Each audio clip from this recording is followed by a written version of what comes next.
everyone, it's me, Ferdinand the Cardboard Stacker. And Unfiltered Gamer.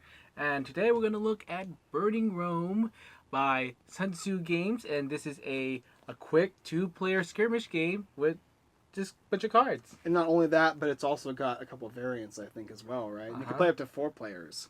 Now, Burning Rome is a game that involves 4 different factions, at least currently as to what we have. And in the factions, you're going to have infantry, cavalry, and you're going to have just reinforcement tactics, so it's basically like spell cards. And you're going to be placing these cards in a column, in 3 different columns, I should say. You place them on top of each other, and as you place them on top of each other, they're going to gain additional hit points as well as attack. So as you do that, then you're going to also be playing tactics based on your command strength and your army, your command points and army strength, right? So you would start with a certain amount of that and the other, and it's basically like health and. Yes, command points is just basically the points you spend to get cards on, and then your army strength, you can just call them life points. I mean, that's like your life of your army. Once you hit 0, that's gone. I mean, for both of them. I mean, you have 0 for your command points, your army doesn't even like you anymore. Yeah, that's right. So the idea is you want to spend a certain amount of command points for specific army units, but if you ever go to 0, you lose. And also, if you ever lose just your total life points at the top of your AS, whatever, you're going to lose the game anyway. So you got to be careful how you juggle those things. But the idea is placing them down in columns, attacking down those columns for each specific army you have, or row you have. And as you do that, you're going to whittle away your opponent's life points. And the idea is to get your opponent to 0 in either column, or in any 3 columns, as well as either AS or CP. And if you can do that, you win the game. And that's the basic idea of Burning Rome. Let's go ahead and show them what it looks like. All right. Okay, guys, so here's how you set up Burning Rome. Very, very simple. 2 different player boards, as well as your pawns for your health and or your command points over here. And you get them on the same side as well. If you're going first, you're going to have less command points. And if you're going second, you're going to have more. You got your 4 different decks here, which all have their own different strategies. You have your turn marker, as well as your column or row marker, depending on how you're looking at it. You started on turn 1, and as you progress throughout the game, you go up and down. You also over here have your action pointers, which whenever you have a card that has an action, you can place it on there to just as a reference that you've done it. Each player is going to pick one of their own decks. And if you go first, you're going to go ahead and get 4 cards. And if you go second, you're going to go ahead and get 5 cards.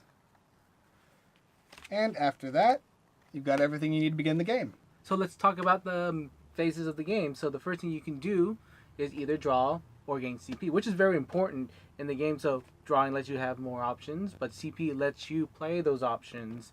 You can only do one of those. And then after that, either choosing one from those, you can now play cards. And you can play as many cards you want as long as you can afford the CP for it. Each card is going to have a specific CP cost, and if you ever go to 0 CP, you lose the game, so you need to be careful of how much you manage your CP. After you place your cards onto the field, you're going to have this wonderful little column thing here. It dictates where you place your cards, either here, here, or here. And if there's no monsters on the opposite side, you can swing right to your opponent's life points. Now, if there is monsters, you're going to take all the attack of all the monsters that are stacked up in one of the columns and go directly towards your opponent's defense. Whatever it is, if it's 5 attack and a 4 defense, 5 minus 4 is 1. 1 damage straight to your AS. That's the idea of the game. And obviously when you stack monsters, you're going to take a look at how they attack. And they stack similarly to when you place them. So the top monster is always going to get the bottom row, and the bottom monster is always going to get the top row. Doesn't make a lot of sense right now. Let me go ahead and show you what it looks like. Okay, so let's go through a basic turn. Let's talk about the first turn. Okay, so we've got 9 CP right there. Maybe we want to play this guy right here, the General's Melee Infantry. Well, it's going to cost 3 points. So you just simply go 1, 2, 3, and go to 6. Now you've placed it down. You can choose any of these areas here. Because there's no monsters on the opposite side, it doesn't really matter. Now, if you look at it here, you got 2 rows. You've got fight and you've got defense, fight and defense. You got the ranged at the bottom and the melee at the top. Now, whenever you place a monster down, it's always going to be the bottom monster in the row that is going to be using the bottom row. Whereas any top monster in the row is going to be using the top row. Let me show you. So I'm going to place another one of these monsters right here. It's going to cost me 2 more points. Now, this bottom monster is going to use the top row, and right here, this monster here is going to use the bottom row right here. And it would continue going along that way. So now it would be this monster this row, and the bottom monster gets this row. And that would add up to 2, 5, 6, 7, 8, 8 on for attacking, and 1, 2, 3, 4, 5 for defense. obviously it would cost you 2 more points. And if you had any cards that didn't cost, that cost anywhere from 2 to 3 to 4, you would die. So you don't want to go any farther than that. And on your next turn, if you did this, you would definitely have to go up some command points. So then after that, the attacking step begins, and you simply add up all the attack, 2, 5, 6, 7, 8, and deal damage to your opponent, and they will lose AS equal to that amount. Now, obviously, there's a couple other things, like there is tactics right here. Reactivate one visible ability from an enemy unit as if it was yours. So you could use an active unit's ability by just putting one of these tokens on there. You can only do one ability per guy per turn. And these guys all have different abilities here. If you haven't played any cards this turn, draw a card after you attack. That's really good, actually. Or this guy here, enemy missile units can't be played in this column. So it prevents units from being played over here that would you have missile attacks. And this one here, play one missile unit for free, or play one cavalry unit for free. Wow, another really good card. And that's the basic idea of a single turn. Okay, so now you know how a turn is played. Let me show you exactly how it works. So right here we have the first player, and he's got his 5 cards in hand. He's got his 9 CP and his 13 AS, and he's going to begin playing cards. And to play a card, it's pretty simple. You choose any of these 3 columns here, and pay the amount of CP required. This guy costs 2, so you would go down to 7. When you play a guy, the top-facing portion of the card, whatever one that is going to have an action. This one says enemy missile units can't be played in this column, so no missile units over here. He can continue to also play up to 3 units in any column. And whenever playing a general, like this guy here, he actually always goes on top. So you can always have units go underneath him, but he's always going to be the one that has the main ability showing. And that would cost 3 more. He could also choose to maybe play this guy over here, a light missile infantry. And it says, if you haven't played a card this turn, you can draw a card. That would cost him 2 more.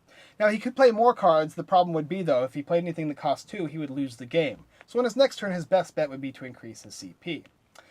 Following as well, he could also do things like tactics. These things are more like actions. This one says, if you've got 5 or more units in play, you can deal 3 damage to the enemy hero. 1, 2, and 3. If you were to do that, which would bring him down to 1. And finally, right here, we have defensive tactic.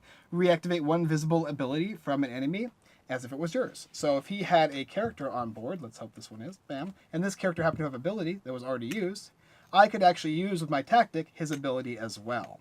And that's the basic idea of a turn. The last thing you need to know about is attacking. He's already played everything he can. Simply attack with the amount of power equal to the bottom cards, attack on the bottom portion, and any cards that are underneath it are going to be the top portion. So if all 3 of these guys were like this, it would be this attack row, and then the bottom attack row. 1, 4, 5, 6, and 6 damage will go straight through. Now, had it been like, let's see, like this right here, then it would be 1 and 1, which is 2, and would hit, and it would also be 2 damage over here, which would hit. So he would take 2, 3, and 4 damage. 1, 2, 3, 4. After attacking is done, he is done with his turn, and the next player gets to go. You don't draw until the beginning of your turn if you choose to do so. So the game will keep going back and forth with each player by drawing cards and spending CP and attacking. So it keeps going like that until somebody loses all their attack strength, their life points, or all their CP somehow. And then they're done. Yeah. There's a couple other alternative ways to play with more than 2 players, but the game really does work well with a back and forth kind of mechanic 2-player game. Now let's go ahead and tell you what we think about the game. Okay, let's talk about presentation. Going to our review. So, let's talk about our graphic design. I mean, I like the graphic design of this. I mean, first of all, so like it's kind of neat how you kind of put everything in. So this is how when you're stacking cards, it'll be like, here's the stuff you need to focus on. You can see exactly what you need to see when you're placing the cards down. Yeah. The art, though, I mean, I like pagan culture specifically, so any Roman game always tickles my fancy. Whenever I see a Roman game, I always get excited because the first thing I go is, does the theme come through? Do I feel like I'm in a Roman battle, or do I feel like I'm in ancient Rome in the Senate trying to discuss some kind of politics? So what do you think? Did you get the theme? Did the theme of ancient Rome come through at all? Do you feel like you're fighting in a phalanx against the other opponent? What do you think? Oh yeah, I mean, I like some of the the art pieces here. Like they kind of it's very detailed on what they have, weapons, their armor, and I guess, haircut. Oh yeah, they definitely remind me of soldiers, and I do like the fact that it does feel like these columns makes me feel like they're actually colliding into each other, Yeah. and maybe it's even at 3 different points in a map, you know. Yeah. And what art's there is good. Some of it's still missing, so it's a prototype. Yeah, I don't know if they're gonna replace it. This is like a symbol for the general card. I mean, it'd be cool to have something else than this. I mean, you have like full art. Yeah, And- I think it'd be good to have the yeah, symbol then- still somewhere though, just to note that it's a general other than just the name. I mean, look at this one. It's quite detailed. Oh yeah, they're great. I like the cards a lot. Then versus like something like this. So, but yeah, I'm sure they're probably going to add more art. I know they are for a lot of these things. Well, I would assume. Mhm. Okay, I'm Well, going to make my assumption. Let's go to gameplay. What are some things you like about it? Okay, so the gameplay is very simple, which is what I like. It's a 2-player game. When I play 2-player games, I want them to be quick and I want them to be simple. Not everybody's like that, but just for me personally, on your turn, you're going to either draw a card or you're going to get your points. You get your points to stay away from dying, as well as using to purchase other units. Or if you want to draw cards, because you've depleted your hand. And the game only lasts about 6 turns, so it's Or faster. Oh yeah, I won on turn 2 once, which is wonderful, you know. Yeah. But you don't feel the sting during gameplay. You don't feel like, oh, I lost. You know, you just play again. Just shuffle your deck up and do it again. No big deal. Yeah. I like it. I like the gameplay. I feel like it is part of the theme. Does collide with the gameplay, and I do enjoy how quick and fast it is. I felt this like for a 2-player game that feels like in the genre of like almost like a CCG. There's not a lot of restrictions in there. You have lots of freedom of what you can do on your turn, and especially at that point where you have to think about either drawing or getting more command points. That's something you have to, you know, some decks will think about command points, while some of them think about drawing. Every deck has its own strategy, Yeah, which is really nice. I like the 4 different Yeah. decks. I think like the Carthage one I like the best because it has elephants in it. Yeah, that one's cool. Yeah. I mean, they all feel ancient and have their own ancient theme to them as well, which is nice. I mean, and playing them is also important. I mean, yes, elephants, you can put elephants front, of course, but that's not the best thing to do. You want to put them as a support for rampaging your other the gameplay army, makes sense for the units that are placed. Spear guys go in the back, or infantrymen go in the front. Positives and negatives for the game. Positives first. What do you think? Positives. What do you got? We got positives already. No, Yeah, we just talked about it. well, just in general. Oh well, we can cut that. So we'll do others. No, don't stop. No, cut we that. just talked about positives. Oh, okay. I thought we said gameplay. Okay, so we're just going through it. All right, so we'll do negatives now. No gameplay, bullet point, positive, negatives. Oh, gotcha. Okay, let's go 3, 2. All right, let's talk about the negatives again. I'll go first. So the game is since it's very short, it can be like very luck based, I guess. Oh, definitely. Yeah. I mean, there's one time where I just drew my hand and I'm like, oh, this Okay. is for first turn. As I get to attack, this is gonna be some real damage to your face. You gotta, you know, the combinations can be really intense. Mm-hmm. So maybe that could be resolved. Yeah. If possible. Yeah, and I think maybe I mean, I don't feel like the armies are completely balanced too. I mean, they're pretty close. You can feel they're pretty close, and but for the most part, like you can feel like some of them, like the guys with the elephants, of course. I think just rampage everyone. I mean, I do notice a little bit of difference in gameplay, especially the one deck with the elephants, where I literally just placed everything down and it was over. Yeah. Like, but then again, is that you know how many times you gotta play it? We played it quite a bit, so I guess it can be a little unbalanced, especially if you draw on those god hands, which is possible. But it's a quick game. It's quick. Yeah, so, it's you know, gameplay could use a little bit of balancing. yeah. And then I also find that part between, you know, like either drawing or like CP, like when it gets down to there, when you need It's to slow. play. Yeah, the It's thing slow because yeah, you have nothing left, and you're like, it's either you have nothing left or you need more CP, but you don't have anything to play with. So it's kind of like the game just basically ends for you that way. And yeah, you can lose pretty quickly. I mean, especially if you drop down to 1 or 2, you've sacrificed playing everything to make this big combo go out, and then you guys both stall. So then you guys have to take a little bit of time to get your CP back. Mm-hmm. You know, so yeah, that's definitely a thing. Yeah, I mean, great games is when you have that back and forth interaction with he strikes first. Starts off good like that, and potentially can fade away. But because it's quick, it usually doesn't suffer that as much. Mm-hmm. But it does happen. Okay. Any other thoughts about this game?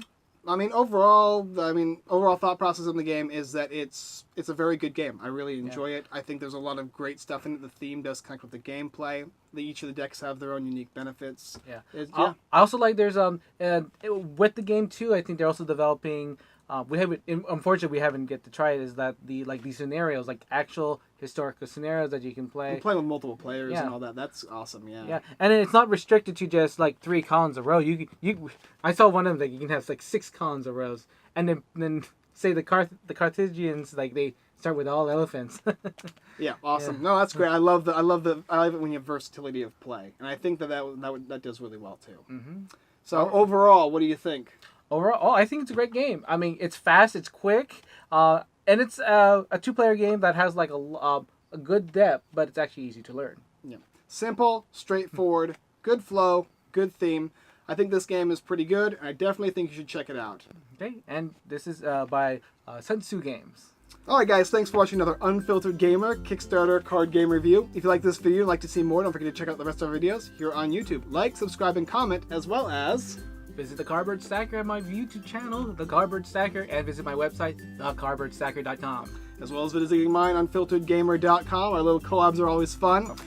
As well as checking out our affiliate websites, everythingboardgames.com, The Giveaway Geek, and Davos. There's tons of great ones. They're just somewhere around us right now.